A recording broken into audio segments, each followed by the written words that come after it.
What's up, people? Hotep Jesus. We back with a very special episode of A Sharp Conversation.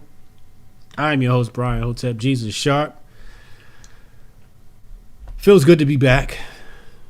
Triple dip in the day. Got the triple grift going. I was just on the Men of Order podcast with Chad and Ant. Shout out to Waste of Talent podcast. I was on earlier covering the Biden situation when he was talking about the bug and their response to it.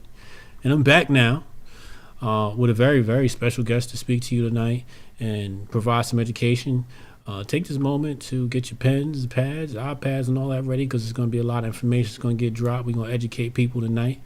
But before we get into that, I want to let you know that in 2022, we will start our homeschooling initiative. We're going to make homeschooling great again. We're going to make it popular. And we are going to empower people with the resources and knowledge they need to make it easier to transition from traditional schooling to homeschooling. That is our mission. If you would like more information and you'd like to donate, please go to hotepnation.com, hit the donate in the menu, or you can go to hotepnation.com/donate. We've already got several donors already. Shout out to our donors. We appreciate you. I think somebody dropped $50 on us today. So that's a huge initiative that we're coming out with in next year. We have homeschooling moms helping us out on this. Yeah, middle-aged white women are helping us out on this. We got some moms. One of them homeschooled 5 children, all very successful individuals. One of them was top 2 in the nation to get selected for a full scholarship to a prestigious university. So she understands this thing through and through. And we have another mall helping us out. Miss Lemoyne going to be helping us out. And shout out to Dawn Hotep putting it all together as our coordinator. And then I'm going to be a driving force behind marketing and promotion, make sure everybody knows about this thing. But we have trained individuals, experienced individuals helping us out with this. So we're not just winging it out here. We know exactly how to put this thing together, and shout out to those individuals for helping us out. So again, if you want to help with this initiative, go to hotepnation.com/donate, and we appreciate all of our donors. Without further ado,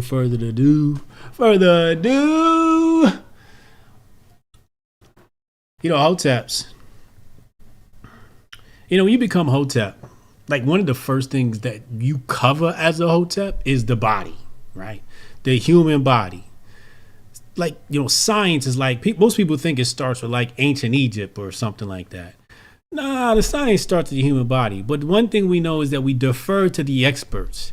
And Hotep Nation is absolutely lucky to have this expert join us today. He is a PhD, organic chemist, stays in the lab, real laboratory, mixing the chemicals up and all of that. I'd like to introduce to y'all today Dr. Tanei Ricks. Tanei, what's up, homie? What's good, man? What's good with you, man? It's been a minute. How you living? Oh, definitely been a minute. But I love how you just pop up on my radar. You're like, yo, you trying to do something on this? Man, because you already know what the madness is, bro. You already know what's that means you be lurking. You be watching this shit. He be in the lab. Yeah. Let me see what the normies are doing. He don't say or talk to us, but he lurking and seeing what the normies are doing. Back to the chemicals. Yeah, man. I gotta lurk, man. I gotta make sure that y'all ain't not here, going for some stuff you don't need to be going for. But we'll get into that. Let me go ahead and hit the Twitters with the promo because we got the God himself up here. Tanei Ricks. Let me go ahead and hit retweet. Everybody take this moment to share this video out with your friends, your family, especially your liberal auntie, your liberal grandma, grandpa, family member, cousin, sister, brother, whoever. Share this with them right now. Share it to all the social media outlets. If you're new here, hit the subscribe button. Dag nabbit. Hit the subscribe button, please. Turn the sound off on that. Tanei, did you see the Biden remarks today? I briefly looked at them, and it's interesting the kind of verbiage that they use. But if you want to go ahead and get into that, that's fine. I can't offer a expert opinion on it because, like I said, I just glazed over it. You ain't missed nothing. You ain't missed nothing. It was a huge nothing burger. It was a commercial for Big Pharma. I mean, I figured a little fear porn to start the holidays off with. I figured that's kind of what it was going on. So yeah. What verbiage did you hear that you said was, I forget what the word you used? It's interesting because them basically saying that the unvaxxed or the unvacationed, and excuse me if I speak a little slowly tonight because I'm trying to make sure that we can keep this video up. But so basically the people that, you know, are unvacationed, they're going to be experiencing higher illnesses, you know, more risk of hospitalization, blah, blah, blah. And it's just like, from where I sit, if people are truly interested in making sure that, you know, your health is a priority, or making sure that, you know, you're safe from the bug, they would be trying to offer alternative solutions for the people that don't want to go on vacation. But it's basically, if you don't do this, then this is going to happen. And I posted some pictures yesterday on my Twitter page, and one of them was very interesting from World War II. And I think it was for a car share service that basically said, if you ride alone, you ride with Hitler. And that's interesting because it's like, bro, I'm just riding in my car. Like, I'm in my car by myself, chilling. Like, why I got to be all this extra stuff, you know? And so that's how people have to kind of look out for propaganda. And, you know, when people are scared, they're easier to control. So those are the kind of things you got to kind of keep in your head. And that's immediately what came to mind with me when I looked at that. It was like, this isn't really preventative. This is more of a scare tactic more than it is an information tactic. And if you truly want people to be safe, then you should be trying to prepare them, not scare them. And that felt very opposite from what I actually read. I totally agree. It's definitely fair porn season. Guys, is Cam, always support and appreciate you, homie. He says Hotep University is the most prestigious learning institution on the interwebs. Last time Dr. Ricks was on, wait, what did he say? Last time Dr. Rick was on, he batted 1,000. Hotep would die. Yeah, this dude is always accurate. Let's dive into the science, man. That's why we're here. That's why I brought the expert here. Where should we start? So we can talk about the mRNA vaccination as a whole. The who? The mRNA what? The mRNA vacation. Oh, the vacation. mRNA vacation. Yeah, the mRNA vacation. So if we're, you know, breaking down the science on that, so you have a process you have a two-step process called transcription and translation. So everybody transcription knows, and translation. Right. Okay. So everybody knows about DNA. DNA is basically, you know, the blueprint for all of the things that are inside of your body. That's the very general way of saying it. But if we were to break it down, your DNA is transcribed into RNA. So basically what happens is everybody knows that DNA is double-stranded. So those two strands are basically like a code. So you have another protein come by, it reads that code, and then it gives you pre-mRNA. So that pre-mRNA is then cleaved to become mature mRNA. That mRNA then goes down to your ribosomes. So your ribosomes, that's when translation occurs. So translation is basically your body reading this code. And when you have mRNA, it encodes for a protein. So what is happening with the mRNA vacation is it's bypassing the first step, which is transcription, and it's giving you the mRNA directly. Okay. Mm-hmm. So your body doesn't have to synthesize it. So what ends up happening is your native machinery reads the mRNA template and begins to express the protein that's encoded. In the case of the mRNA vacation, is the SGP from the bug. So then that gets expressed on the outside of your cells. Your body then knows okay, this is a foreign antigen. Then it mounts your immune response. This is where your antibodies come from. So that's how the vacation works. It basically just uses biomachinery that you already have to basically synthesize this protein. and then it expresses on the outside of your cells, and it mimics an infection, but it's almost like a low grade infection, so your body can fight it off, and then you get the antibodies for it. Why so much animosity towards this thing? Is there a possibility that it could turn me into a horse or something like that? No, you won't be species hopping anytime soon. But the interesting thing about these mRNA vaccines or vacations, these mRNA vacations, when you look at the current vacations that are on the market and the technology that we've employed, the old vacations, and this is the argument that a lot of people will use to say, oh, you should just go get the vacation. You know, you got to go do this. You got to go do this. Oh, you had all these vacations when you were younger and nothing happened. Okay, this is the main thing. The old vacations that we had stopped onward transmission, meaning that if you came into contact with this pathogen, your body would mount a sterilizing immune response. Immune response. So that sterilizing response meant that it would be fully killed. It would not be transmitted onward to someone else. The problem with the vacations now, they don't stop onward transmission. Not only do they not stop onward transmission, they make this harsh environment for the bug. And everybody knows, what's the old saying, what doesn't kill you makes you stronger, right? So you have the bug circulating in this harsh environment that's not killing it. So then once it overcomes this harsh environment, now it takes this set of survival skills that it got from this harsh place, and then it goes somewhere else. This is what people call variants. And the vacations directly put an abnormal pressure on the bug and force it to mutate more rapidly than it would without it. And if the vacation actually sterilized the virus fully, it wouldn't be as big of an issue because it's not transmitting onto anything else.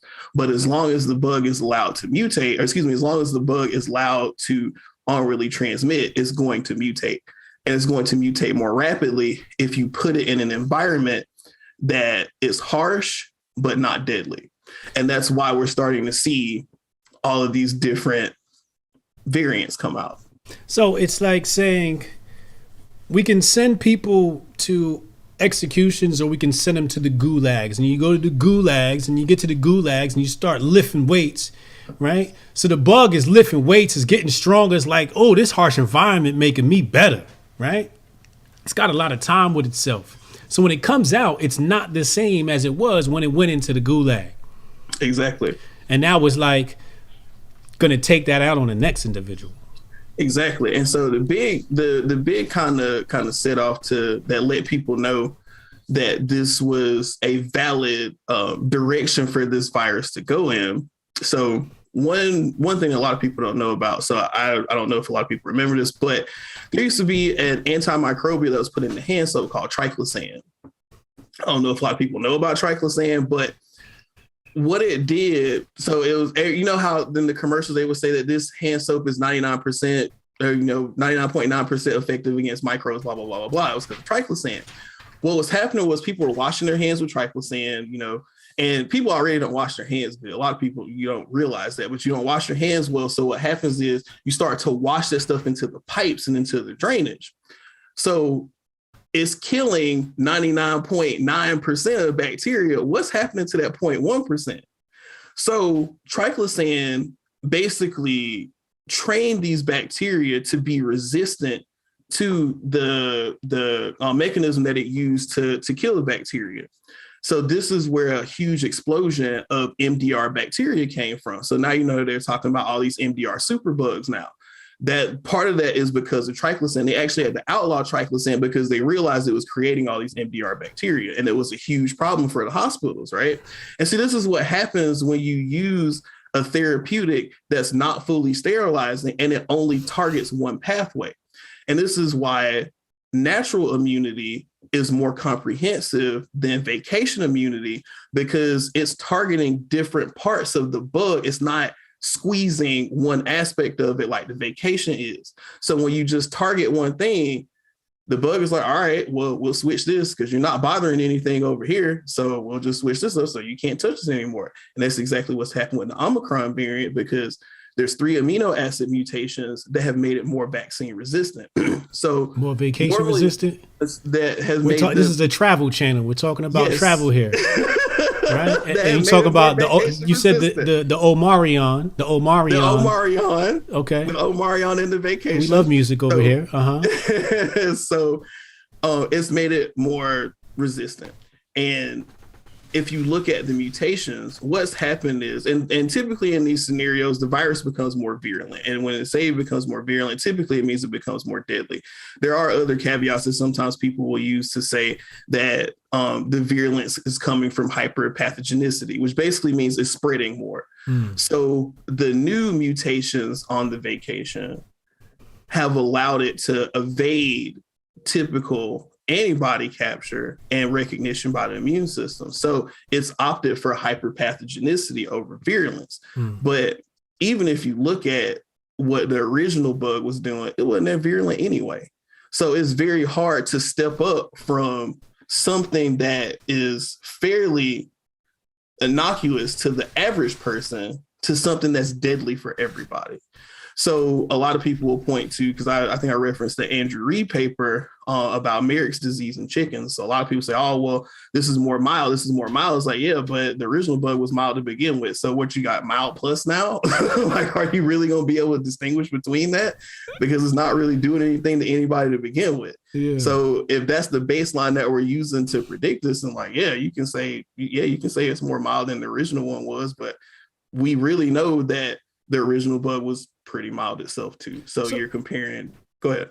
So what's going on with the Omarion?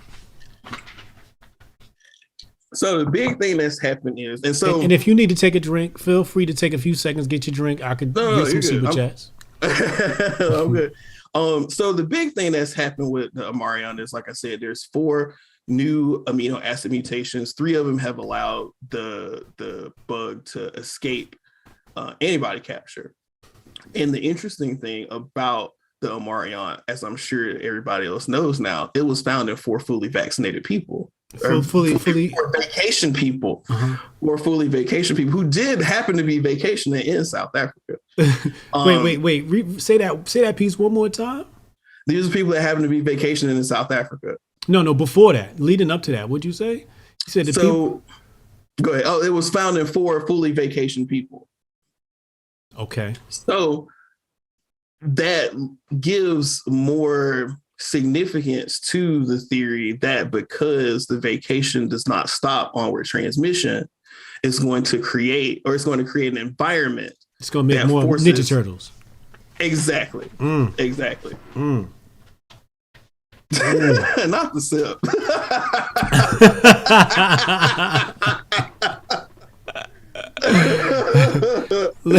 Let me read some super chats here. This is getting heavy.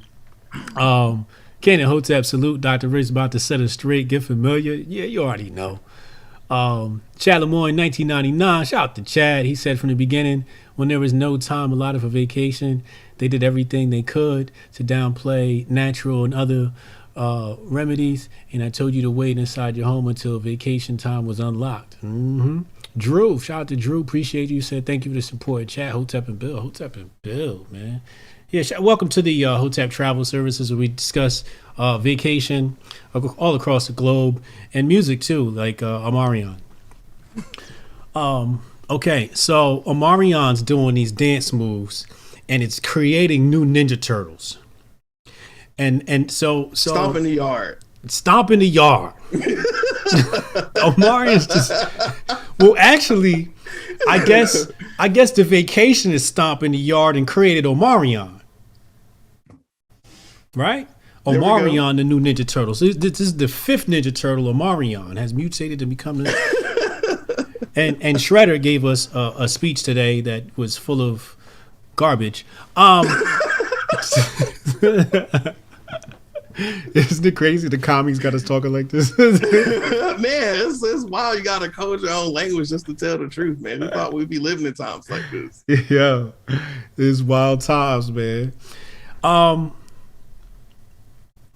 Do all bugs of this variety, of the V variety, mutate? Yes. So this particular class of viruses is known to rapidly mutate. And that's why some of these variants can actually species hop. And we know that because, the first thing at the beginning of the pandemic, they said that this came from somebody eating fruit bats.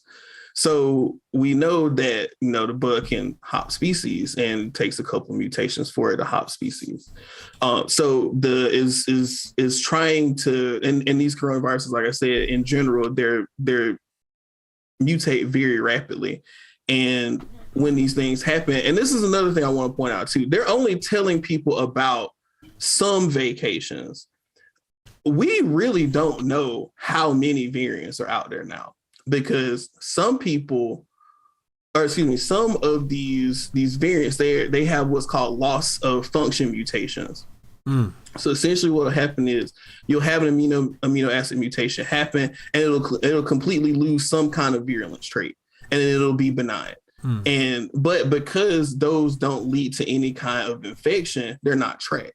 So there could be a ton of different, little Ninja Turtles floating around out here, but because they're not tracked, because they're not showing any kind of symptoms, any signs of symptoms or infection, they're not counting them. So they're only counting the ones that are actually showing.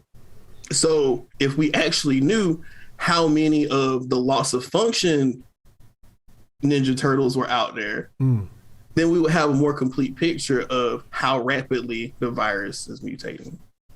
We need more information, is basically what you're saying. It depends on what you want it for. We need more information as far as, how many different kinds of mutations have happened. But as far as, beating the bug, we don't need that much information. There's a lot of stuff that's already in the literature for people that want, alternative to the vacation. So the information is definitely out there. Indeed. I heard Joe Rogan say something about monocronal antibodies. What the hell is that? All right. So MABs. So the short name for it is MABs. Monoclonal antibodies, essentially. So like I said, your body creates these different antibodies, and what they'll do is they'll take antibodies that are matched to a specific pathogen, specific infection, and they'll make a bunch of clones of it. So monoclonal antibodies. So you're taking one type of antibody, you're making a whole bunch of copies of it because it fights this one specific pathogen. Now you have a couple of different companies that have MAB treatments. I think one of the major ones on the market right now is Eli Lilly, Regeneron. So when Trump got the bug, he got his MAB therapy from Regeneron. The reason why people are high on MABs right now is because it just kills the bug. There's no threat of onward transmission because generally the monoclonal antibodies that people are using, they're tuned specifically for that bug. So you're looking for these things called immutable site. So an immutable site is an amino acid site on that protein that is conserved across all of the different Ninja Turtles. So even if you got one Ninja Turtle wearing a purple headband, one wearing a blue headband, one wearing a red headband, one wearing an orange one, you can still tell that they all Ninja Turtles. That's essentially what the MAB therapy does, is that it doesn't matter what headband you have on because we know that this is a Ninja Turtle. So we just gonna target the Ninja Turtle versus targeting the headband. So that's basically how the therapy works. Oh, the MABs is Shredder.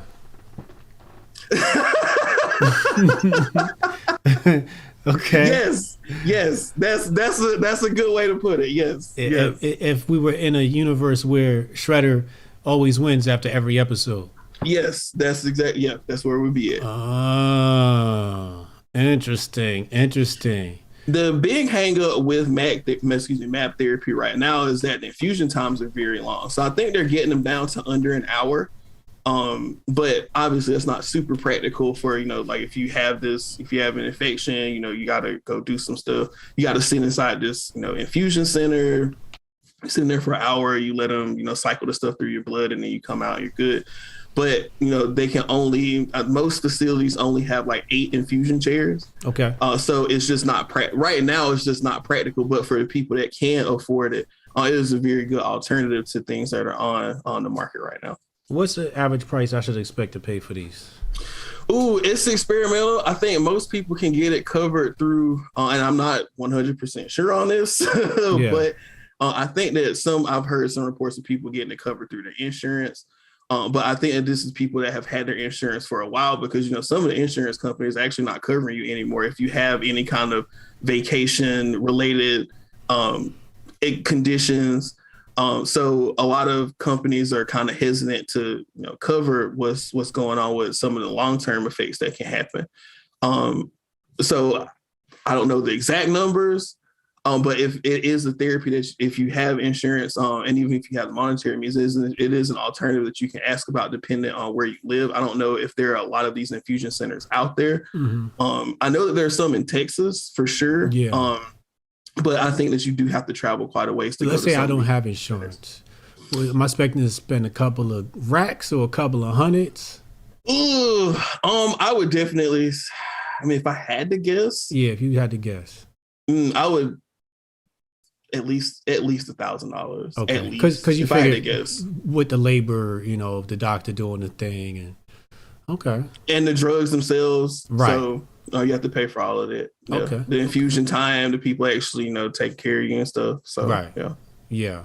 Shout out to Germany Sears. Appreciate you, 25 super chat. Oh baby, I love when they come 25 and up. It means I can do this more often. So today in Jim Crow Joe's speech, he ain't it Jab Crow Joe? Ain't that what y'all started calling? Oh yeah, Jab Crow. My bad. Jab Crow Joe. Somebody dropped that in my comments. I was crying when I saw that. So today, Jab Crow Joe, he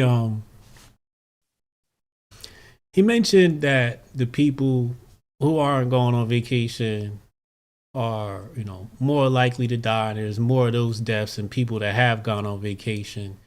And I wanted you to, tell us, what does it mean to be vacation? Because I know for a fact that if you only got, your first 2 vacations, but you ain't come and sit on your booster seat, then technically you unvacationed. Technically, and I do think that after a period of time, let's say 6-7 months, that the booster seat will be required for everybody to be fully vacation. Now, according to the CDC website, looking at it right now, in general, people are considered fully vacationed 2 weeks after their second dose in the 2-dose series of either the Pfizer or Moderna vaccine, or 2 weeks after a single dose vaccine from J&J. So that's the official verbiage. Wait. 2 weeks. 2 weeks. I'm looking at the website right here. So 2 weeks. So if you fall out and perish within 2 weeks of getting your vacation, technically, and it happened because of the bug, technically you're an unvacation death. Technically, you would be counted as an unvacation death. And technically, the vacation could cause you to have a bug infection. So, because of the way that the mRNA vacation works, you never have a quote unquote active infection. Okay. Because the vacation only tells your body to express one part of the bug. You're not expressing the whole bug. Right. So it only builds up the antibody protection to that one part of the bug. So you technically never have a quote unquote live infection from the bug. Okay. Got you. But if you get infected within 2 weeks and perish, it would be, according to this verbiage, it would be an unvacationed death. Wow. If you didn't get your booster seat, then you're also on vacation, right? So as of right now, you are still considered fully vacationed if you meet these two requirements. I do believe that in the future that they will require the booster seat for you to be fully vacationed again, because that's where the verbiage and the trends are headed. You can kind of see some of the things that they're talking about, some of the positions that they're trying to, get people used to at this point. That I do believe that, sometime in the near future, like I said, probably within 6 to 7 months, that the booster seat would be required to be considered fully vacation. The way says commie vocabulary, Hotep and Bill. This is crypto. this is Hotep crypto language we speaking right now. Chad Lemoyne, this is next level code, and my 80s brain, my 80s brains is here for it. Cannon Hotep, he said, how effective is natural versus getting natural resistance versus getting the vacation? So the effectiveness comes from the comprehensiveness. So the natural immunity that you would get is more comprehensive than the vacation immunity, and this is why. So again, like I said, with the vacation, it only expresses one part. So your body only gets accustomed to that one part of the bug. So if you have a mutation that affects how your body recognizes it, then you're going to have more problems, more onward transmission. With your natural immunity, so the bug, there are two therapeutic targets that most of these drug companies are looking at to kind of fight the bug off. One of them is the spike glycoprotein, and the other one is another replication protein called MPRO. So MPRO is the protease that comes out that kind of helps with the replication of the bug. So you have some companies that are developing MPRO inhibitors to slow down replication. And when you have, these, and that's probably why, well, not probably, but this is why have y'all seen where they're telling people to mix and match their vacations. So you switch up the vacation packages so you get a more comprehensive protection. So what they're trying to do is mimic natural immunity with the artificial vacation. So they're trying to get that comprehensiveness that your natural immunity would provide, because it's targeting all of the different parts of the virus. So think about it like this. If you're going to war with somebody, right, there are 6 different points that you can attack. You only choose to attack one. Your enemy is eventually going to catch on to that. And they're going to say, okay, well, they ain't bothering nothing over here, so let's set a trap over here where they keep coming. Where if you attack 4 to 5 different fronts at the same time, now your enemy has to worry about, okay, which one they're going to attack this time. You might be weak on one side, strong on the other, and then you get attacked on the weak side and you just fall apart. That's how your natural immunity works versus the artificial vacation, because they're not focusing on just one part. Your body is looking at the totality of the bug, and it's trying to figure out all the different attachment points that it can attack at, so that the bug has less of a chance to respond and less of a chance to continue replication. Steph Colonel, Hotep Creole. Yes, sir. Tony Nieves, he said, can a doctor talk about Uridine? There was an article in Nature talking about it turning off the body response. Also, the 3CL protease inhibition horse paste. What, say that again? He said also the 3CL protease inhibition horse paste. I think he's talking about the Avicen. So like I said, I haven't really been keeping up with a lot of the new stuff that's been coming out, especially as far as like treatments and things, because a lot of the treatments that are available now, there's a lot of stuff that's already in the literature. So I don't really look at the new stuff that's coming out. I go to the stuff that's already tried and true that I know it's been studied for 20, 30 years. For me, there's no reason to look at it. So I can't really offer an opinion on it. Yeah, he's talking about the Mectin. Oh, okay. So there's good data that's in, and like I said, I don't look at a lot of the treatments as far as ivermectin and things like that. As far as I've seen, we call it the Avicen. The Iris. Okay. All right. So the crossover, the three, so the Iverson, I don't really look at a lot of the data for it. Some of the data I have seen appears to be good. There are a lot of people that champion it. I know, Rogan's talked about it. I think Aaron Rodgers has talked about it. And I've seen anecdotal reports where people take, the Iverson, they cross the bug up within, 24 hours and they back to doing whatever they do. So, I can't personally speak on it, but there are some people anecdotally that have had good results with it. Shout out to V-Plan. Appreciate you. Apparently that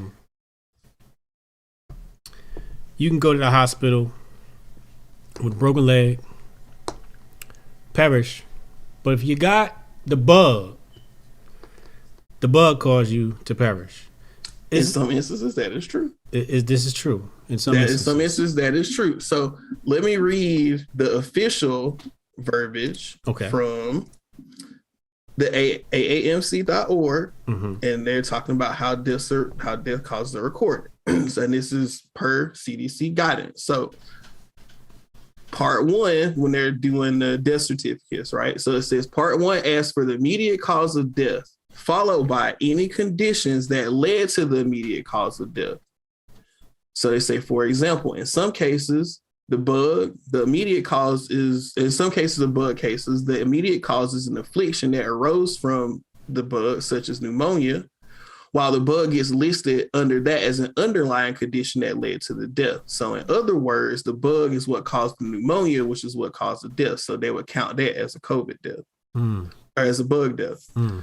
Part 2 asks for conditions that did not set off medical events that led to death, but contributed in some other way. So here the bug appears as sort of an accomplice to a fatality that would probably going to occur from something else. So any kind of pre-existing condition or any kind of terminal disease. So even if that happens later than if that person had not contracted the bug. So here's where that would be considered a bug death. That will also be considered a bug death. Wow. Now, this is the interesting part of it. Whether, and this is directly from the Alaska Department of Health, whether the bug shortened a life by 15 years or 15 minutes, whether the bug is an underlying or contributing condition, the bug was in circulation, infected an Alaskan, and hastened their death. Wait, repeat that? Whether the bug shortened a life by 15 years or 15 minutes, whether the bug is an underlying or contributing condition, the bug was in circulation, infected an Alaskan, and hastened their death. You said an Alaskan? Somebody from Alaska? Yes, this is from the Alaska Department of Health. So they're saying they're counting that? They're counting it as a bug death. Yes, they're counting it as a bug death. Even though something else could have been a natural causes or whatever. Even if there was something else that was, already there, that is more than likely what made this happen. Yeah. They're going to say that, the bug was a part of it too. Okay. Is that it? Yeah, that's it. Let me read the super chat before I get to my next one.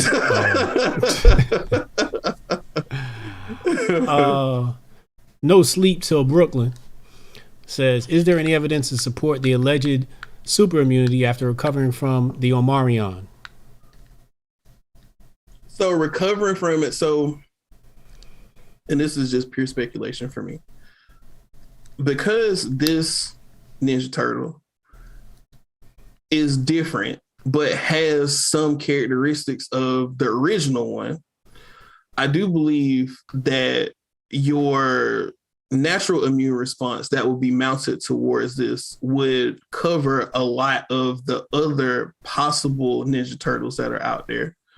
And there's also a possibility that it won't. I would think that the most logical conclusion, due to the kinds of mutations that are a part of this, that are part of the Omarion, I would think that if you did get, if you contracted that variant and you had an infection from that variant, that you would be more protected against other infections in the future. That kind of falls in line with what happens with the flu, which has mysteriously disappeared. So that the mechanisms of the infection are very similar. And every time we have flu season, there are different variants that circulate then as well. And you don't catch all 5 or 6 that might be in rotation. You only get one of them, and then you go on about your business. You typically do not get sick again. So it's going. I think, and again, it's pure speculation. I think it's going to fall more in line with that. However, I wouldn't be surprised if it completely deviated from that and did something else. Jabari Allen. He said, coming in late after putting the kids to bed. HJ with the 3 play must be Griffmas.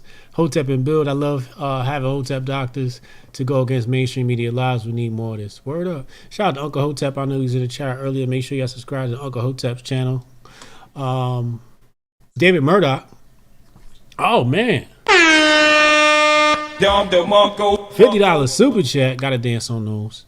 Mike the Good Doctor address ADE. Vacations inhibiting DNA repair or any overall immune system deterioration due to vacations. Heard much. Is this possibly a thing? So ADE, which ADE is antibody dependent enhancement. There's some bugs out there that when you get vacationed against them, it will actually enhance the infectiousness of that bug. I think one of them that I can think of off the top of my head is dengue fever. So I think the dengue fever vacation does the same thing, where it doesn't fully sterilize. And they actually found that after people were vacation, that there was an uptick in people getting sick with dengue fever. Whether or not that happens with this bug, I personally am unsure. I would not be surprised if there was some kind of antibody-dependent enhancement. I don't know if there's enough data out there that shows that there is a Ninja Turtle out there that would have the capability. But because of the vacation approach, I wouldn't be surprised if it happened in the future. As far as the DNA replication goes, that was actually a very interesting find. I think that paper came out maybe 2 or 3 months ago. There were a couple of researchers, they were looking at some of the long-term effects of the bug. And they found that I think it was the spike protein was actually getting into the nucleus, which is not supposed to happen. And when it does, it actually shears the DNA that's inside of the nucleus. So shearing is cutting. So it'll break the DNA that's inside of the nucleus. And when that happens, the cell can't replicate it anymore. So that means it has to self-destruct, which means it goes through apoptosis. So when you have this large-scale DNA damage, then the cells become unhealthy and they have to be, terminated, gotten rid of. And plus, this also will set up for more mutations inside of your genetic code too. They might be small mutations, but having access to the nucleus like that is something that is very, very disturbing, because your body has a lot of checkpoints and a lot of basically security to keep things that are not supposed to go into the nucleus out. And the fact that they have found that the bug has parts that can enter the nucleus is something that is cause for concern. It's less of a cause for concern for people that have gotten the bug, gotten over it, because you're not going to be repeatedly exposed to the spike glycoprotein. I do think, however, it is going to be more of a problem for the people that, are constantly going on vacation. Their cells are going to get burnt out. Lord Jesus. Wait till people watch the replay. Halawe SN said, can PCR tests tell the difference between the flu and the bug? So this is a question that is, I'll say, difficult to answer, because as far as I know, there is no specific test that is strictly for just the bug and strictly for just the flu. I know I have heard some reports of people that have tested positive for one of them, not tested positive for the other. The PCR test, this is the inherent problem with the PCR test, and even with the real-time PCR test that, you know, people say is more accurate than what the one that Kary Mullis designed that he won his Nobel Prize for. With the PCR test, and even Kary Mullis said this out his own mouth. He said a lot of stuff that we do in lab is magic. And for the most part, some of it is that you can take this small piece of genetic material, amplify it a bunch of times, and be able to tell exactly what it is. So PCR was never meant to be a quantitative technique.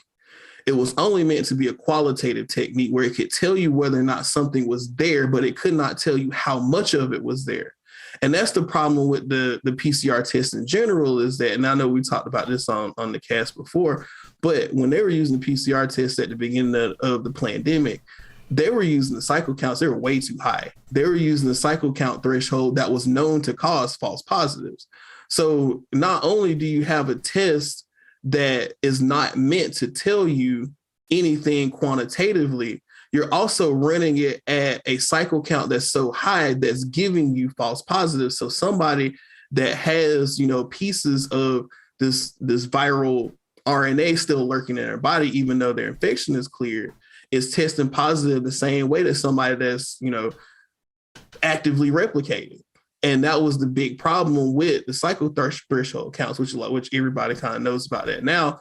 Even I think it was the WHO released official guidance last November, basically telling people cycle threshold counts are too high. Y'all need to reduce them so that you can actually get an accurate measure of who is sick and who's not. So the PCR test in general, in my opinion, is not a good baseline to tell you whether or not you're actually sick, especially if it's not being administered right, which for a lot of the early tests, they weren't.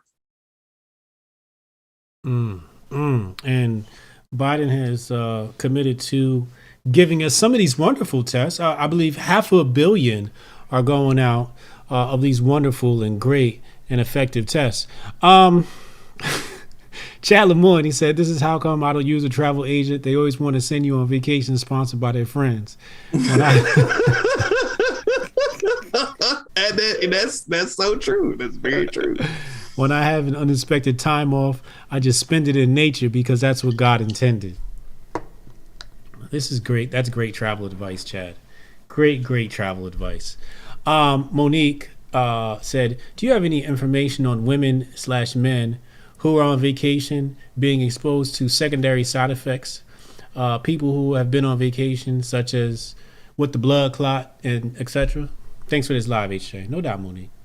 Yeah, so some of the majority of the things that I've been seeing, especially like the VAERS reporting, and if everybody doesn't know, there's a vaccine adverse reaction database. Yeah. That I'm pretty sure everybody knows about it here. Whether or not I can say all of these cases are valid, I cannot say these are all people. None of this is peer reviewed. I'm not saying these people are liars. I'm also not saying that everything on there is truth. However, there have been many reports of people, especially athletes, that are fully vacationed and they're dropping dead with these heart complications. And they've seen that one of the secondary side effects from just getting the bug in general was heart inflammation, and it was being caused by spike glycoprotein. Now, if we were to use common sense and say, okay, if we know that the spike glycoprotein is what is contributing to this inflammation of the heart, and we have a therapeutic that is based on the same antigen, you can make the logical leap that if you continue to repeatedly express this protein inside of the body through repeated vacations, that at some point you will begin to experience this constant inflammation of the heart. Now, this is not a side effect that's been seen in a lot of different people, and this is not a side effect that's been seen in everybody, so we can't say that it's happening to everybody. However, there is enough evidence there to give some people pause, especially given the fact that the average person gets the bug and they recover from it fine. Is the side effect of this heart inflammation, this myocarditis, on top of some of the other things that we've seen that people are kind of downplaying. So, for example, from the original SARS outbreak in China, I think it was 2003. It was 2003. The original outbreak they found, especially in men, because men express more of the ACE2 receptor that the bug likes to, hop on, do his little dance moves on. Men express it more. And they particularly express it a lot in the reproductive system and in the cardiovascular system. So that we're finding that people that were getting over the original bug infection, they were finding these people were developing a condition called orchitis, and this was causing impotence in some men.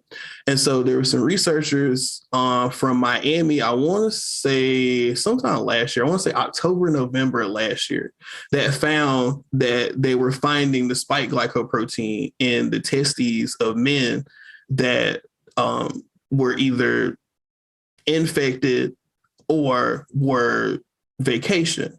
So they were finding evidence of the spike glycoprotein infiltrating different parts of the body. So there are a lot of different side effects that people are not talking about because of the spike glycoprotein itself. And so when you repeatedly, put yourself in that position where your body is expressing it, then the logical conclusion to make is that if you see the side effects from the bug and it's being caused by that antigen, then you could logically say that the vacation would cause some of the same problems because it's expressing the same antigen as well. Who is this dude named Spike you keep talking about? What can you explain what he is? Okay, so Spike is basically the protein that the bug uses to attach to your cells. So it looks like a spike, like it looks like basically like a railroad spike. It points into your, well, not like a railroad spike. It's kind of like a club, basically. This club, embeds into your cells. And then, there are things on the outside of the spike that your body can recognize, chop up. And then that's what starts the bug replication cycle. Got you. Charles D. Curry, appreciate you. Tony Nieves, he said, to clarify, the Nature magazine article was saying that a component of the vacations, which is EULADINE, turns off the body's immune response, which is what allows them to get into the body and work, but none how it starts up again. Not how it starts up again, I think he is what he said here. So to repeat, say clarify, the Nature magazine article was saying that a component of the vacation, which is EULADINE, turns off an immune response. I'm not sure what vacation package he's talking about here on our travel channel. Yeah, I'm not sure either. I'm trying to look it up now, and I don't see any information about it. Yeah, maybe he has the spelling wrong. Check this spelling on your Ninja Turtle there, and get back to us, please. Sergio Angel says, not sure if this was already asked, wondering if the doctor has any thoughts on NOVAVAX vacation. Sounds like a lot of the hesitance of the RNA will take the NOVAX. Yeah, so that's, I do believe, is the I don't know if there is a code word for the red flag people that own all of our debt, but that country it's called the redacted. Okay, the redacted. All right, so the redacted is the country that is coming up with that vacation, and that vacation is much more in line with the vacations that we typically go on. So a lot of the vacation hesitancy that people are having, they're waiting for the redacted to come out with their vacation because it's a more comprehensive one, because it's actually taking the attenuated version of the bug and using it as the main the main pathogen. So it's not separating the parts from the bug. It's using the whole bug. and it's going to allow people to get a more comprehensive immunity than you would with the mRNA vacations that are out right now. Questions are being answered. Jabari, he said, how does the media say you need a vacation so you don't get long-term side effects from the bug if it's only been around 2 years? Jabari. I mean, this man is using common sense, man. Like I love it. I love it. That's a great question. You're not allowed to use common sense. What are you talking about? You know what? You're right. You're right. You got to listen to Dr. Fauci. Here's your common sense. Oh, you mean the dude that be taking his mask off when the cameras ain't on? That same dude? That's what we listen to. Okay. Yo, Jab Crow Joe was hacking it up today doing this. I'm like, God damn, nigga, what you doing before this? You was smoking blunts before you took this?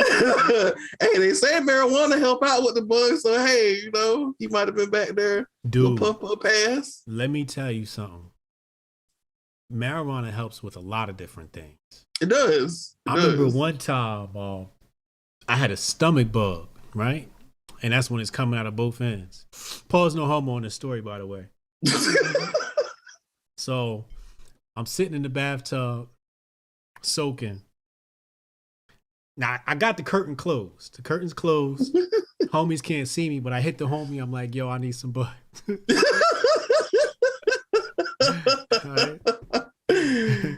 So he's such a pothead. He gonna share the joint with me, knowing I got a bug. So he's sitting on the toilet. I'm on the other side, and we passing it back and forth through the curtain. Man, I got so damn high, but my symptoms subsided. They were gone. It's amazing, man. The endocannabinoid system is a very, very interesting system.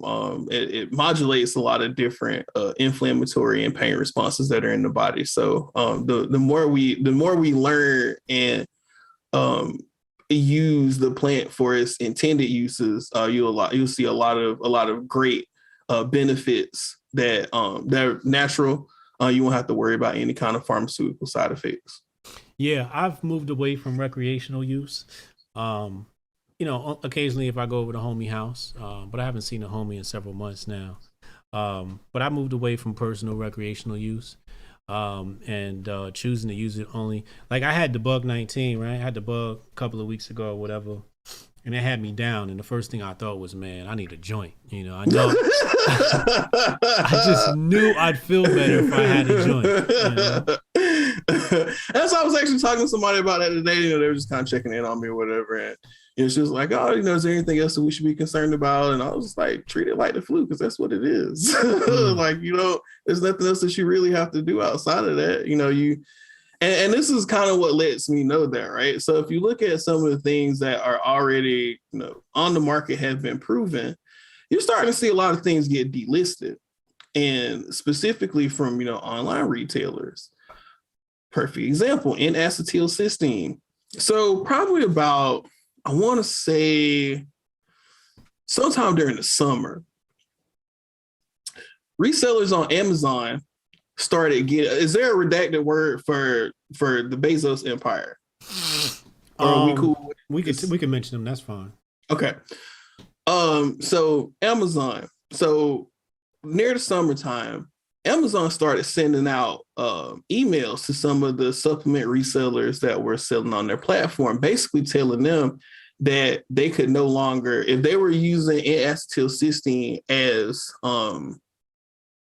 a cure for anything, that they could no longer sell it because of FDA verbiage that had changed for it, basically calling it a drug, and you cannot sell drugs online without prior FDA approval. I think that this is exactly what happened. I might be a little scuffed on explaining it directly, but the main gist of the story is that N-acetylcysteine is known in the literature, it has been known in the literature for over 20 something years, to greatly decrease the effects of respiratory viruses.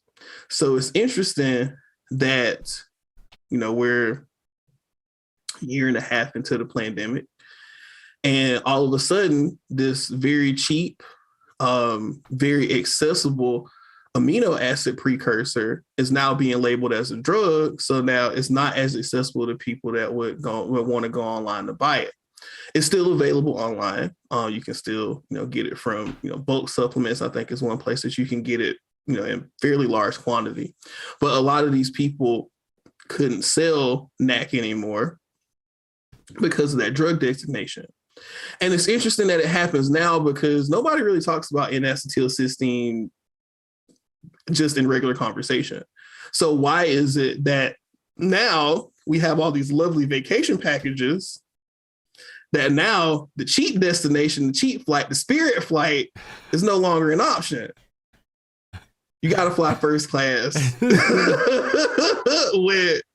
the other companies, Yeah, with the homies. So right, exactly. Yeah. Exactly. Mm-hmm. You can't fly Frontier anymore. You can't fly Spirit. You can't fly Allegiant.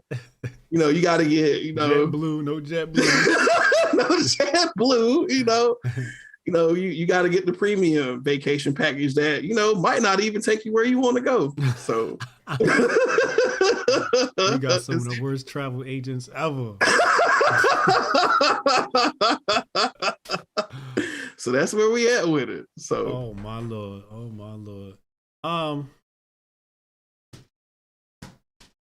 Is there anything, because you're the science guy, I'm not, I know a little bit of science, I know more than the average bear, but is there anything that we didn't cover that we need to cover in regards to the bug, in regards to the vacation, in regards to testing, treatment, or any of these topics? I think that the biggest thing that the biggest service that people can do for themselves is stop worrying. The first thing I think a lot of people have to do is get the fear out. You gotta get the fear out your head, man. And again, like we said at the beginning, when you're scared, you're easier to control. And the thing that kind of worries me about a lot of this is that, I look up stats, periodically, because like I said, I don't get on Twitter that much anymore because I find a lot of the conversations to either be very dull or it's just a lot of arguing and bickering. And I just don't want to see that all the time. And one of the things that I constantly tell people online is like, don't argue with people because the average person can't read. And, I start pulling the stats and I'm not saying it to be an asshole. I'm saying it because it's the truth. Every time I look at the stats, in the United States, over half of US adults can't read a book beyond the 8th grade level. And when you think about the depth of a science book in scientific language, science is almost its own foreign language to begin with.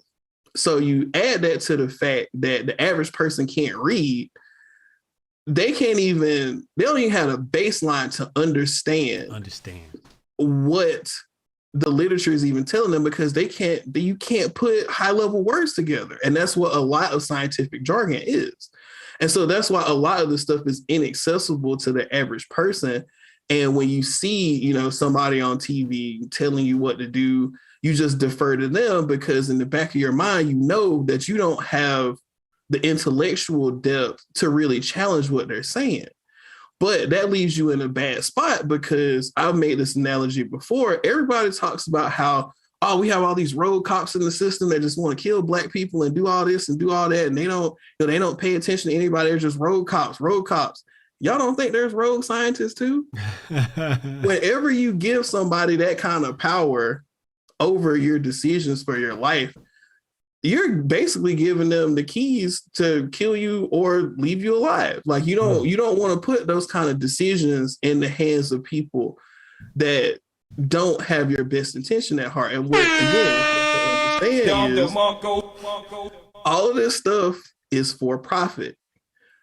Everything about the healthcare industry and about them boys, everything about them is about money. And if you follow basic supply demand, if you don't create a demand for your product, you're going to be stuck with a whole bunch of supply. So what's the easiest way to increase your demand? Fear campaigns, misinformation, socialism, Socialism, fear-based tactics, and this works on an uneducated population because they don't have the intellectual depth to question or challenge anything. So now you got a whole bunch of people regurgitating old rhetoric, and that's why the old vaccine argument doesn't hold any weight. And that's how you know the average person doesn't pay attention to anything, because we've known for a while that the older vacations gave you way more comprehensive protection than the new vacations do, because they were sterilizing. You ask the average person what the difference between a sterilizing and a non-sterilizing vacation is, they're gonna look at you like, what? What difference do it make? It's I'm not gonna get sick. That's the difference. You are still gonna get sick, and you can't use this excuse anymore and say, oh, well, we got these vacations before, just get it and get it over with. No, that's not what this is about. Because if that was what this was about, you would be given alternatives to the vacation, especially if it's not accessible to you. Instead of these people saying, oh, we're going to ramp up this production, we're going to make sure all these vacations are available for everybody, and that's what we're committed to. Okay, well, what you going to do in the meantime? If they were actually invested in keeping you healthy, keeping you safe, but there's only one way out of this thing, and this, you got to take the vacation. You mentioned two tenets of Hotep Nation, of Hotep Jesus philosophy. Number one, don't argue with people online. You just don't do it, because there are a lot of fools online. The fools gonna beat you with experience, so just don't even do it. Facts. And they're gonna argue with emotion. 50% of them are bots created by Charlie Indigo Alpha. Yep. And they're just trying to pull you into a situation to where they can report your account, get you suspended, et cetera, et cetera. But it's a waste of time, like you said. Leading into your next point is people can't read. People are stupid. And people always ask me, what's the problem with the world or, situation? I said, people are stupid. That's the biggest problem with the world. It really is. And it's hard. People think that, you being mean when you say it. It's like, no, I'm just looking at the data, bro. The data says that motherfuckers are retarded. I'm sorry. I didn't even say like that. The data says that people are stupid. The data is telling people that it's like, yo, like these people cannot read. But like really? Like, why would I sit here and argue with somebody that can't read, dog? Like, that make me stupid too.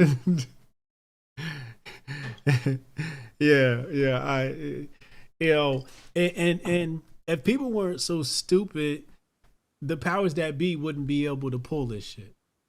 They wouldn't. And that's why I can't even really say that, scientific literacy is the reason why people are failing. It's like literacy in general is the reason why people are failing, because you got to get the baseline before you even step up into the next dialect. Like, you're not even mastered. There's some people on this earth that speak 3-4 different languages, and we have adults that struggle to comprehend their native language. Like, how is that allowed? Like, how is that something? How's that something that we think is okay? And then we, in the same breath, just say trust the science. What, the science that you can't read? Like, so why would I trust your opinion on something that you can't even go through and analyze yourself? And then when somebody says something different from what's being said on the mainstream, you don't know what you're talking about. I don't have so many people tell me I don't know what I'm talking about, but I can pull up every single tweet from the last year and a half where I've been predicting what's going to happen. And I promise you 90% of them are hits. Because you know why? It's basic microbiology.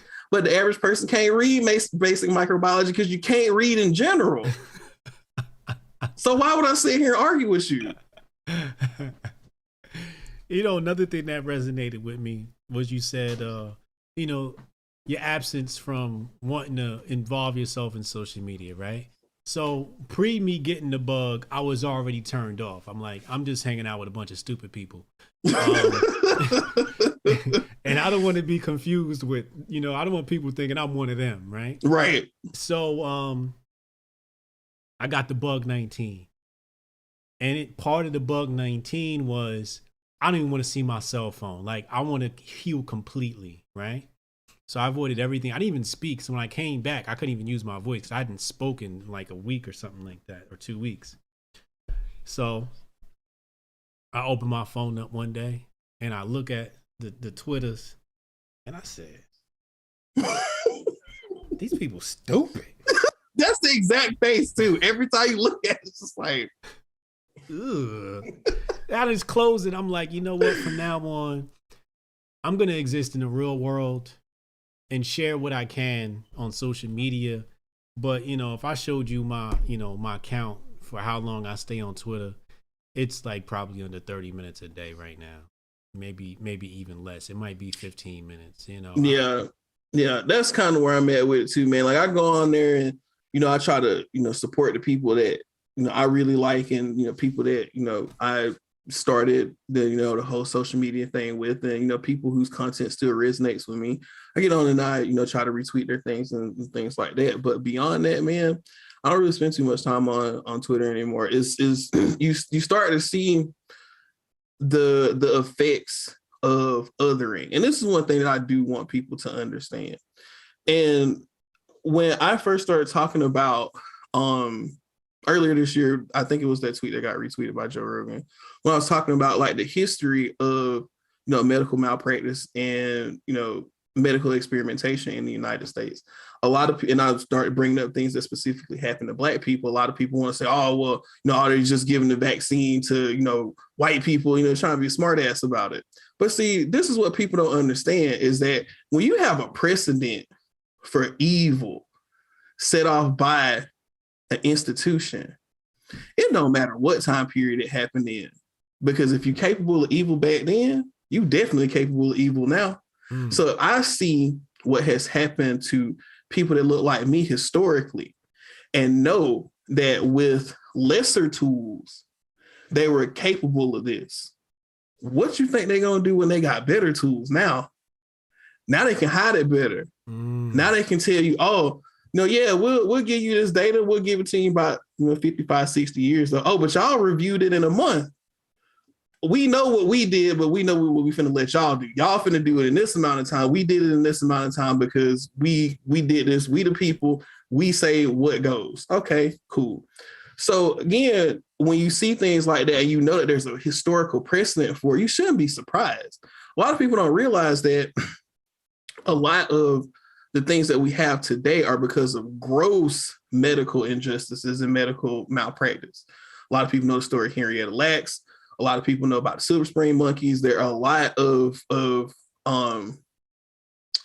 ethically reprehensible things that have happened in biological experimentation, biological warfare. And when you know that people are capable of this, you never turn a blind eye to it. And I think I was uniquely equipped because not only have I studied the ethical background from it from an institutional aspect where, did my PhD at UT, I've also studied it independently, strictly from the eyes of Black people. And it's important for you to understand your struggle from your eyes so that when you need to apply those eyes to a different situation, you can have the empathy necessary to say, hey, this happened to my group. I'm starting to see some of the same things. Y'all might want to watch out for this. And one quote that's always stuck with me, even in my independent studies, what a nation will do to the least of us, they will eventually do to the rest of us. And because I know what has happened to people that look like me historically, I know what's capable of happening to people that don't look like me, because evil doesn't stop at color. But evil will always target the people that are the most vulnerable. And unfortunately, in a lot of sectors, in a lot of areas, Black people are the most vulnerable. And that should even tell you even more how sick and depraved these people are, because you're attacking the class of people that are lacking the resources to adequately defend themselves. So you're going against the people that you can exploit, you can take advantage of for your betterment. And these are the people that you want to trust your medical future with. Unlimited vacations for everybody. Y'all can take them. I won't be. Yo, I want you to, we're going to get back into medical malpractice or whatever it's called, and injustice in Black people. I want to break down some of those things. Let me read some super chats here because I want you to go into detail on some of those things and list some of them real quick. Let me just plug homeschooling. As we said, people are stupid across the nation. You don't want your kids to be stupid. Hotep Nation is promoting homeschooling across the nation in 2022. Go to hotepnation.com/donate. Donate to the campaign. Let's unstupid America. Monique, I read that one. Warren G Music said, what's up, family? Question for the good doctor. Have you come across Dr. Andreas Nowak's research about graphene hydroxide being in the vacations? I haven't. I've heard some reports of it, but I haven't looked at it in depth. Like I said, I don't really pay attention to a lot of stuff that has to go on with the vacation now. I try to, keep a lot of that stuff out of my immediate cipher. If people ask me about it, I try to go look at it just so I can be more knowledgeable about it. But that's just something I haven't really put a lot of time or effort into. Understandable. Erica said, sorry, this is already covered. Any travel tips you could suggest for a friend who just took a vacation with Johnny? Things to look out for. God bless. This is not medical advice, obviously, because I'm not a medical professional, but I am a common sense advocate. And if I were using common sense in the situation, I would look at some of the side effects that are anecdotally stated, and even some that are on record. And I would look at the organ systems that are seeming to have the malfunctions. And then I would look at, things that help strengthen those areas, vitamins, minerals, herbs, whatever you need to look at. There are a lot of things that are out there. There are a lot of components of the body that require certain vitamins, certain minerals. And, if you're experiencing damage in that area, then your body's going to need more of that to repair that area, but then also be on track when it is fully repaired. So I would just make sure that, if there's an area that you think might be at risk, that you look for the proper nutraceutical intervention to strengthen that area and make sure that it's where it needs to be. Indeed. Cal, appreciate you. Said, Dr. Tanei Ricks, are you familiar with we talked about the Iverson earlier. It has all the medication studies done, each one late treatment, peer reviewed, etc. Seems to good tool. Yeah, we talked about it. Rewind the video, Cal. Watch the replay. Thank you very much for the super chat. We definitely covered the Iverson earlier. Great question. So you said you did a thread on medical injustice on the Black community. Can you tell us about? Well, one thing, tell us about some of these instances, go into as much detail as you have on your mind. And also, I want you to tell us, go into depth. You kind of did earlier, but when people use the Tuskegee Experiment, say that's not a good example, go into that afterwards. But what are some examples you can tell us? So that's one of the landmark examples. But another prominent example is Henrietta Lacks. So a lot of people are familiar or have heard of HeLa cells, if you know anything about cancer research or anything like that. So Henrietta Lacks, from what I can remember, she had a rare form of cervical cancer. And so basically they scraped these cells and they found that the cell line itself was self-propagating, which basically means it would replicate on its own. And so these cells were so robust that they collected them without her consent. And then if you look at a lot of the drugs that are on the market now, a lot of them have been developed with the use of HeLa cells. So we're talking about billions and billions of dollars. Her family never saw a cent of any of that money. They died poor. They died poor sharecroppers, and they never knew about these things happening until, some of these drugs started coming out. And then that was when the state found out about, some of the experiments that gone on. They collect this lady's cells, and they never say anything about it, but then use it to come up with, all these treatments that have raked in billions and billions of dollars over the years. And that's one of the most gross medical injustices that's on record right now. There's actually a documentary that came out a couple years ago about that. If anybody doesn't know the story of Henrietta Lacks, definitely look it up after the show. Killer King Hospital. So I think this hospital is in California. The King Drew Hospital. And a lot of people, there are a lot of anecdotal stories about, Black people going in, being treated at this hospital, and they would never come out. Mm-hmm. And so that's why they call it Killer King Hospital. And a lot of people, and that's built some of the hesitancy of Black people, African Americans, for going into the medical establishments and going into, the healthcare system, because everybody knows that there are several studies that have been cited where, Black or doctors typically are, what's the word? I don't want to say racist because it's not necessarily racist, but they're negligent. There you go. They're negligent to the concerns and the complaints of Black patients because of all the stereotypes that are out there. Like, Black people can take more pain. Black women just, complain about everything. They're not really in pain, this and that, and there have been studies that have come out recently about this. So that's what happens, though, when you have an underserved community also being subjected to a discipline where they're underrepresented, because everybody knows that it's easier to empathize with people that look like you, because you can see your brother, you can see your uncle, you can see your aunt, you can see your mom, you can see all these familial aspects in people that look like you. But when you go and you try to get care from someone else that doesn't look like you, you start to run into problems because they don't empathize with you as much. And again, this is peer reviewed. This is not just anecdotal. This is stuff that's already on the record.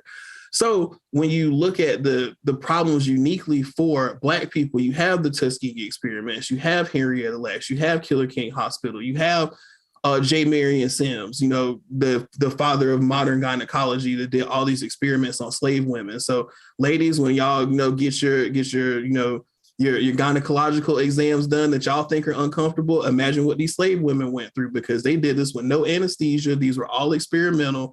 And a lot of these women died in excruciating pain.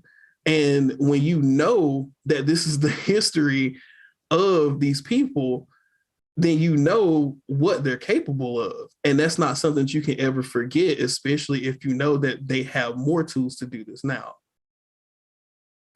Walk us through the Tuskegee Experiment for the people that don't know. So the Tuskegee Experiment is basically a syphilis experiment. I think it was from the Alabama Department of Health. Basically, they told these people, these men in the area, that I can't remember exactly what they told them, but they were doing an experiment basically where they were purposefully infecting this man with syphilis. And they were basically having them come back in for checkups, telling them that they we're just testing out this new thing on you guys. We just want to see, if there are any side effects, blah, blah, blah, blah, blah. And they were purposefully infecting these people with syphilis, and they were tracking the results of the experiments that were happening. And it wasn't until, I think it was a whistleblower that came out that exposed the experiment, basically telling everybody like, yo, this isn't what y'all signed up for. They're actually been infecting y'all with syphilis, and they're tracking their results. And there are some people that were alive afterwards, and they've told their stories online. And if you haven't heard them, you really should listen to them, because the negligence and the disregard for these people as being human and them just being lab rats was astonishing. And, the data that came out from it wasn't even really worth it to justify having this kind of experimentation on other humans. They just did it because they saw them as something lesser than a human. And that's not something that you can forget. And that's not something that is easily dismissed when you start to think about the things that are happening now. People like Lupe Fiasco have rebuttals for the Tuskegee Experiment. We compare what's happening today to the Tuskegee Experiment, and he goes, well, Tuskegee, they actually gave it to him.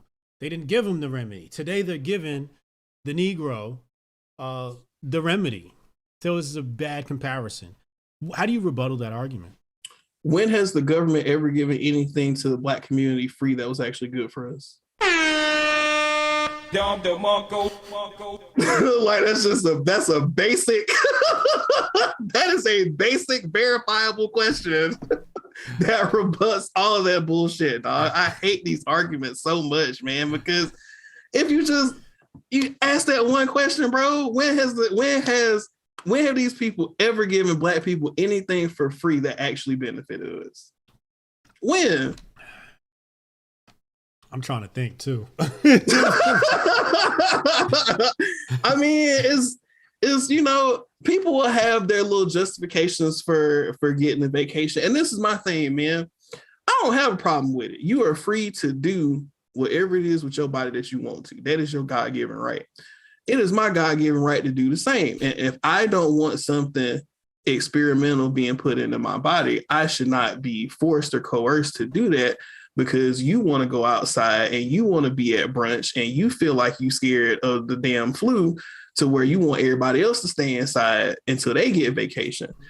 I think that when you hear these kinds of arguments and you hear people talking about this stuff, it's just like, man, y'all just want to feel comfortable to go outside again. But if you need an experimental vacation to feel comfortable to go outside, you ain't gonna make it, dog. That just is what it is, man. You're not gonna make it because you have to depend on filtered information from a biased source to feel safe. None of that makes sense. Like none of it. So how can you have control over my life and you can't read? Like what? Like that's really what all this is devolved into. Like you look at the people that are clamoring for all of these vacations, and I promise you, like 3 out of 4 of them can't read, dog. So how are they getting to have all this emotion and have all of this power over what I do? A person that's 10, 11 years in the game at the interface of chemistry and biology. I don't want to do this because I got common sense. But not only do I have common sense, I have the scientific sense to look at this and say, nah, this is going to do this. I don't want to contribute to this.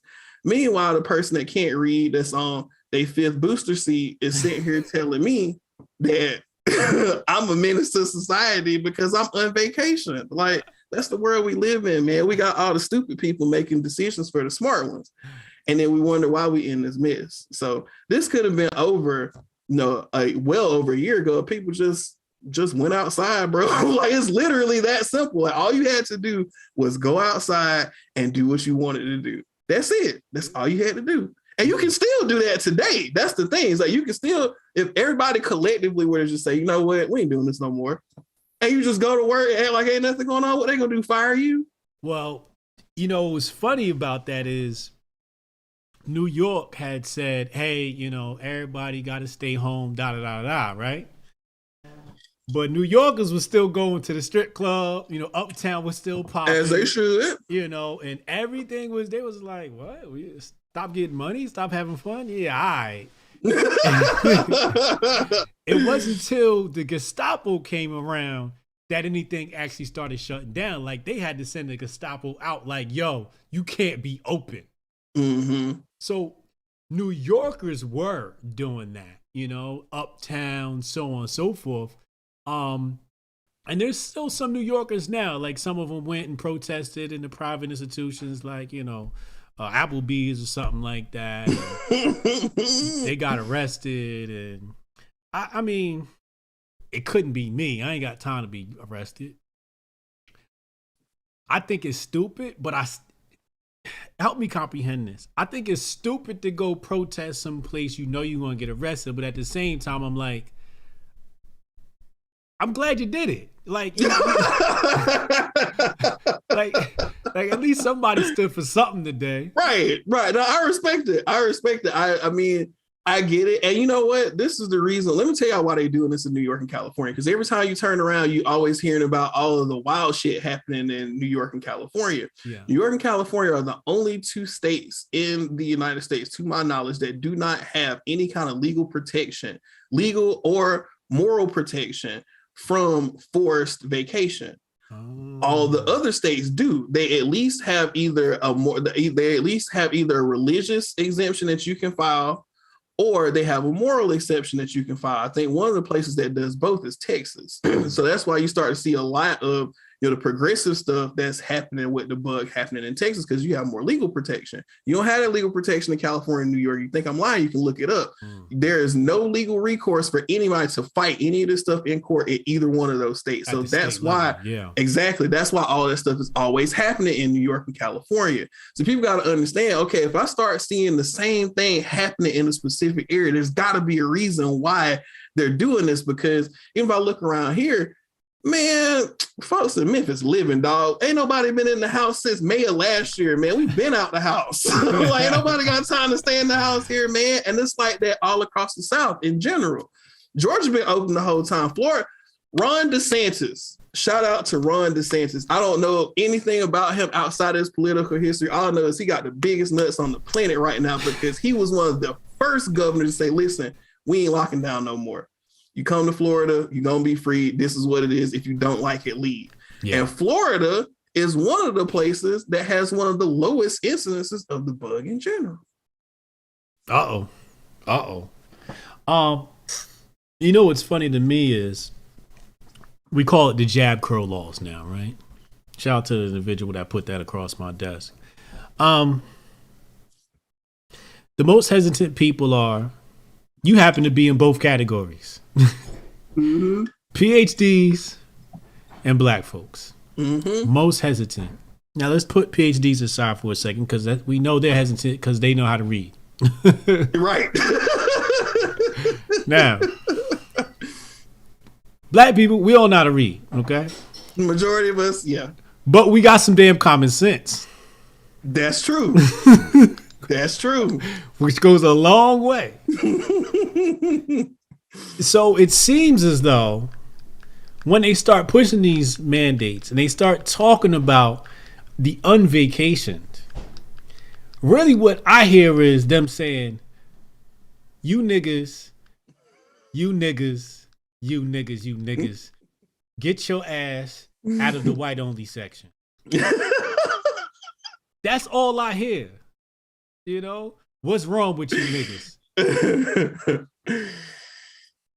Do you interpret that a little bit? Do you see this as a target on the black community? I think the more, well, I'm not gonna say it's not a target. Whenever I kind of hear the guidance about the unvaccinated, that's where the othering comes in. Everybody knows that in order to kill you, first they got to assassinate your character. So one of the ways that, you know, propaganda does this is by othering, is by saying that one group is different from the other, and and this other group is somehow better than the group that's different, right? Mm-hmm. So again, look at the official word from the big boys saying that, oh, if you're vacation, go out and enjoy this festive holiday season with your loved ones. Everything will be okay. For all you unvacation motherfuckers, y'all the ones got to worry about getting in the hospital. Y'all the ones got to worry about dying at granny table while she passing out mashed potatoes. And it's like they trying to do all of this stuff to scare you and get into your head. And I don't know if it's color specific, but I can definitely see where if we are the most hesitant group, that this would be a directed target on us. However, the flip side to that is that everybody keeps pointing out the racial aspect of the pandemic, saying that black people are more affected, this and that. Well, for the most part, black people don't take care of themselves like we're supposed to. I'm guilty of it sometimes too. So we have to look at that first before saying that, the bug is the problem. Maybe it's something going on in our community where we're not taking care of ourselves properly that's allowing us to be more affected by it. Maybe we are in situations where we don't have access to the nutritious foods and to the vitamins and minerals and the things that we would need because you have so many people trapped in food deserts. So you look at some of the socioeconomic stuff that comes along with it. Yeah, I can definitely see that argument for it. The racial argument where they're saying, oh, black people are unjustly being targeted, or they are feeling the worst effects of the pandemic. It's like, yeah, we're living the worst effects of it because we don't take care of ourselves like we're supposed to. So if we're honest about that, then we can actually move forward and say, hey, these are the things that we need in the community that can actually help us. And these are the things that we need to intervene for the older people and for even some of the younger people that are experiencing some of these comorbidities too. So I think that's the one thing that we really do have to be honest about. And that's one of the things that we have to address moving forward. I don't really see that, like this, the bug is, it's not just infecting black people more because it wants to. The bug itself is not racist. So you have to look at the data and why these things are happening and then come to a logical conclusion behind the data and then correct it. There's too much emotion inside of that. And inside of that emotion, there's a laziness in there. Like you don't want to get better because it's comfortable to stay here. But that comfort is going to cost you. Because that comfort ain't gonna do them and give you a more comfortable seat inside the insane asylum. Why not just get out of the asylum versus trying to look for a comfier seat? Yeah, when they say the bug affects black people more than everybody else, they say it as if it's special, right? As if we don't lead in heart disease, diabetes, cancer, etc., etc.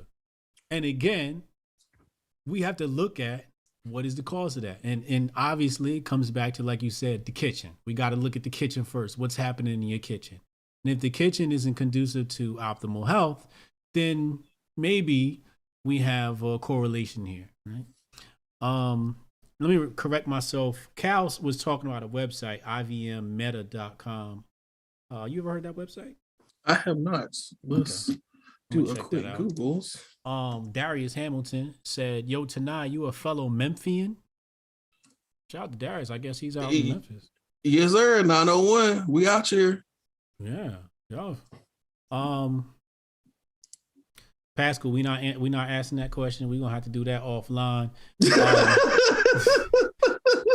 He asking some wild questions right now. We do a monthly call for all Hotep's Been Told You subscribers, patreon.com/Hotep's Been Told You. So you get all those redacted conversations you want to have. We have those monthly with our private viewers.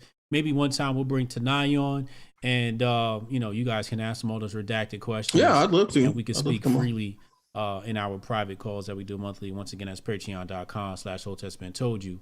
Tanei, wonderful conversation, man. We're gonna keep it high and tight. Thank you for coming on the platform once again. It's always epic. It's always informative. I love these conversations is because they bookmark information, so I can always come back to it and say, all right, let me take my notes and let me refresh my memory on certain things and whatnot. So we appreciate you, bro. Hey man, I appreciate you having me, man. And like I tell people all the time, man, like I got my PhD to help people not to look down on them, and I really take this journey seriously. And a lot of people try to say, oh, he's a chemist, he don't know what he's talking about. Well, first of all, I can read. That's first. Second of all, I have a PhD, which says I can read. Third of all, when you're in the language of science, if you understand the language, you can talk it anywhere. So that's just like me saying, okay, I'm French, but I can speak Russian. So even though I'm not in France anymore, I can still go to Russia and speak the language. I can still communicate with those people there. It's the same thing with chemistry, communicating with a biologist, or communicating with a physicist, or communicating with a virologist, or communicating with an immunologist. The language that we speak is the same. We just talk about it in different ways. So when I hear something, I can say, oh, I can use this knowledge to actually go through this paper and see what they're talking about, because I can read, and I can also read scientific language. So one of those main criticisms that people have about me and the things that I say is, I'm just a chemist. Well, classically, I'm a trained synthetic organic chemist. However, I've been at the interface of chemistry and biology for almost 7 years now. I work more in organometallics now, but you don't forget that knowledge. You don't forget those things. You don't forget how to go through that information. You don't forget how to synthesize that information. So if you have other very smart people that are around the same scientific sphere saying, hey, something over here may not be right, it's in your best interest to listen to them, because even though they might not be a seasoned virologist, I can still go look at a virology paper and understand everything that they're doing, even though I basically make biomolecules all day. Like I make bio-inspired molecules all day for material synthesis. Just because I do that doesn't mean I forgot how to read biological papers. So when you're looking at those things, you're looking at who to take advice from, just look at people that are serious about their craft, people that are serious about doing good science, people that don't have any ethical conflicts in their background. If they've been saying the same thing from the jump, it's probably worth listening to them. And I would say that on both sides, because there are some people that very strongly believe in the vacation. Understand why they believe in the vacation, because there might be some grains of truth in what they're saying. Just because you oppose it as a whole doesn't mean that there are not some parts in there that are worth listening to. So there are arguments on both sides, and know that there are smart people on both sides too. And it's okay for smart people to disagree with each other. We're not put here to agree with each other all the time. But when you are purposefully misusing data, keeping data away from people, you have to start asking questions, because if somebody doesn't want you to hear both sides of the story, they're either hiding something or lying. And that's something that you have to apply across the board. That is not limited to one kind of person. Smart people are capable of this deception as well. That's my issue with the conversation. They say trust the science. And I'm like, well, can your scientist talk to my scientist? Maybe even publicly? Exactly. And let the people decide after both sides have argued. Because like you said, I can't read the science paper. I don't know science like that. but I got Dr. Tanei Ricks. So how about you get your doctor to come argue with my doctor, and we're going to see whose science is the best science. And that's the nature of science in general. Like truth stands up to scrutiny. The only thing that doesn't stand up to scrutiny is a lie. And that's why the lie has to constantly be repeated, because it has to be drilled and ingrained in somebody's head to the point where they regurgitate it. They don't ever present a point that you can argue and stand on, because they know that once that point is presented, it's easily rebutted. So that's why you have to go through the repetition with the lie. You can tell the truth once and people can just keep going back and looking at it, and the same thing is going to pop up. You mentioned just a chemist, right? And, with my basic science knowledge, I say to myself, chemists might be one of the most important doctors, most important scientists, because they're dealing with, how do I want to say this? Base level of reality. The base level of physical reality is the interconnectedness of atoms. And isn't that what chemistry is?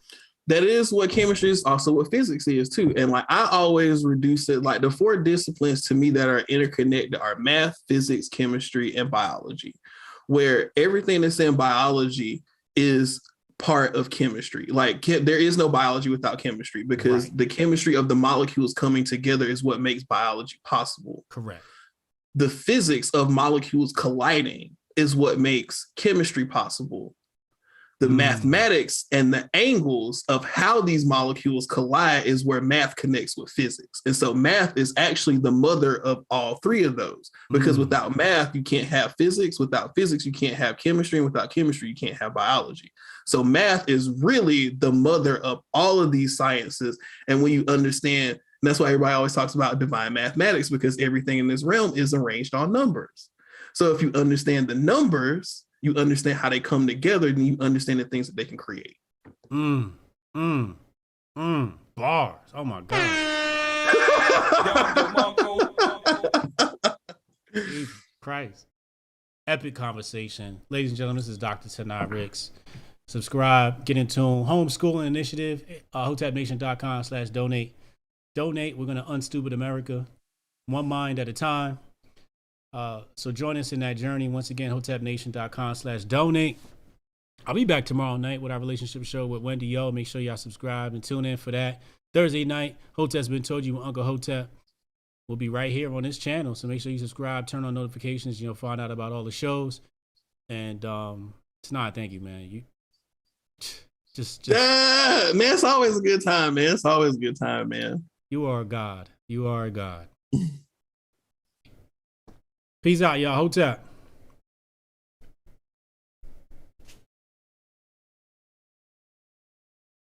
We should be out of here in a second. Bet.